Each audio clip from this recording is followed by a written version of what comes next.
T twenty বিশ্বকাপের নবম আসরের দ্বিতীয় সেমিফাইনালে ডিফেন্ডিং চ্যাম্পিয়ন ইংল্যান্ডকে ৬৮ রানে পরাজিত করে তৃতীয়বারের মতো বিশ্বকাপের ফাইনালে উঠেছে ভারত।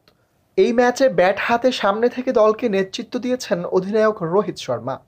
ব্যাট হাতে তিনি ৩৯ বলে ৫৭ রানের ইনিংস খেলেন।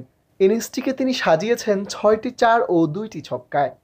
ইংল্যান্ডকে উড়িয়ে দেওয়ার ম্যাচে ৩টি রেকর্ড গড়েছেন ভারতীয় দলের অধিনায়ক। ৫৭ রানের ইনিংস খেলার পথে ২টি ছক্কা মারেন রোহিত, যা ছিল টি-টোয়েন্টি বিশ্বকাপে ৫০তম ছক্কা।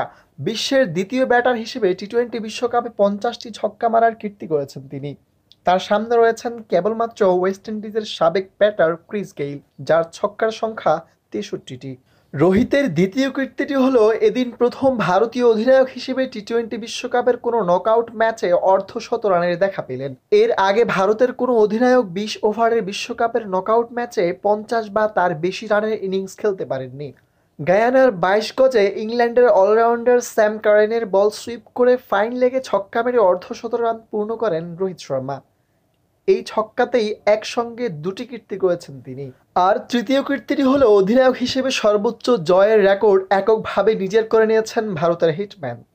সুপার ৮-এর ম্যাচে অস্ট্রেলিয়ার বিপক্ষে জয় এনে দিয়ে সংক্ষিপ্ত ওভারের ফরম্যাটে অধিনায়ক হিসেবে ৪৮তম জয় তুলে নিয়ে পাকিস্তান অধিনায়ক বাবর আজমের পাশে বসেন তিনি। বৃহস্পতিবার তাকে ছাড়িয়ে গেলেন ভারতীয় অধিনায়ক রোহিত শর্মা। ইংল্যান্ডের বিপক্ষে সেমিফাইনালে জয়ের মধ্য দিয়ে অধিনায়ক হিসেবে সর্বোচ্চ জয়ের রেকর্ড গড়েন তিনি। এখন এককভাবে রোহিত শর্মার দখলেই রয়েছে এই রেকর্ড।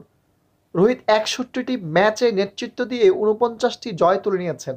রোহিত ভারতের অধিনায়কত্ব পাওয়ার পর ৬১টি ম্যাচে নেতৃত্ব দিয়েছেন। ফাইনালে দক্ষিণ আফ্রিকার বিপক্ষে জয় পেলে বিশ্বের প্রথম অধিনায়ক হিসেবে ক্রিকেটের সংক্ষিপ্ত ফরম্যাটের জয়ের হাফ সেঞ্চুরি করবেন রোহিত শর্মা।